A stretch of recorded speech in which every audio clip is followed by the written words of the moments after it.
All right, folks, YouTube, I have a problem. I'm turning to YouTube for an answer for this problem. So I'm sitting now outside of the Carolina barbecue, which is, we're going to have to move this because there's some woman walking by here in a minute, and I don't want her having a cow. Um, let's see what she does. We'll point over here so she doesn't have a cow. Just walk by a thing. This is the Carolina barbecue in Ashburn, Virginia. I've actually been there a couple times. It's pretty nice.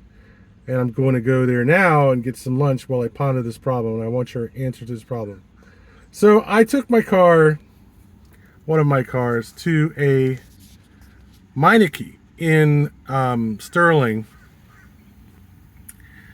because the air conditioner belt popped off. And I wanted to get it fixed. And they basically charged me $80 to do a diagnostic, and then they charged me $250 or $200 so to take the air conditioner pulley off the car and the air conditioner pulley belt tensioner off the car and drop it next to me in my hand. So the problem is that the bolt that holds the tensioner in place broke off. And due to the fact that the belt was getting looser and looser, it broke off. Trying to tension the belt just failed. And then the tensioner arm bent as a result also. The pulley got out askew and it started slicing the belt. The belt essentially came off. Luckily, the car is designed so that it can run without that belt in place. And it drives okay without it. Actually, it makes a lot less noise than it did before. Anyway, so the point is, so they ended up charging me $80 for a diagnostic, and it pointed them out to it that basically the belt was missing. I had the belt in my hand, had brought a belt to do the repair with, and I was hoping I could just put it on there and I could get the car back on the road real quick. What happened was they took the pulley off, took the tensioner off, gave it to me, said, well, we need to replace these parts. We can't find the parts for your old car. So you need to find these parts, bring the car back, and then we'll finish the job. But they charged me the full price for the job before I took the car.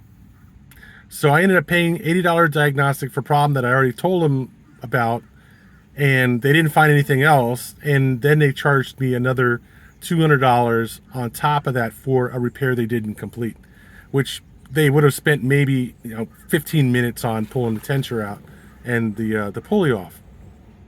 There's no reason to pull the pulley off in the first place. The pulley had no belt around it to do anything. It was just sitting there. So ultimately, I had to come back and ask them. I said, guys, why did you charge me $350 to not fix my car? And we got into this long, not quite shouting match, but pretty close. And I ended up asking the guys to give me a printout of their notes saying that they were fix my car for free if I came back with the parts. And then the guy started giving me shit about actually giving me a printout. I said, I'll give it to you whatever way I feel like giving it to you.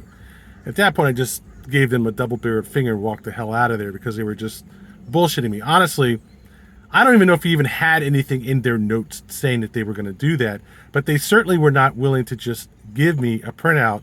They were talking about they would send me an email. I said, look, I already have an email from you that's a receipt for the work, and if it doesn't say what I'm asking you to say, then you need to write something else that is either already in your notes, and you can give me a printout just by pressing a couple of buttons, or you need to write it into the notes because it's not already there, and then send it to me. And if I knew that that was going to happen, they weren't going to give it to me. So my point is, let's not get into the song and dance about rating the shop or rating the work. My question is, what do you do if you take a car to a repair shop and they basically fuck you on the repair and then still charge you full price and send the car out the door? You can't take the car unless you pay for the repairs. What do you do if you get into a disagreement about a car and the repairs and the repair cost? And what's your recourse for dealing with that? That's the question I'm asking here, and that's what I'm going to put on YouTube real quick.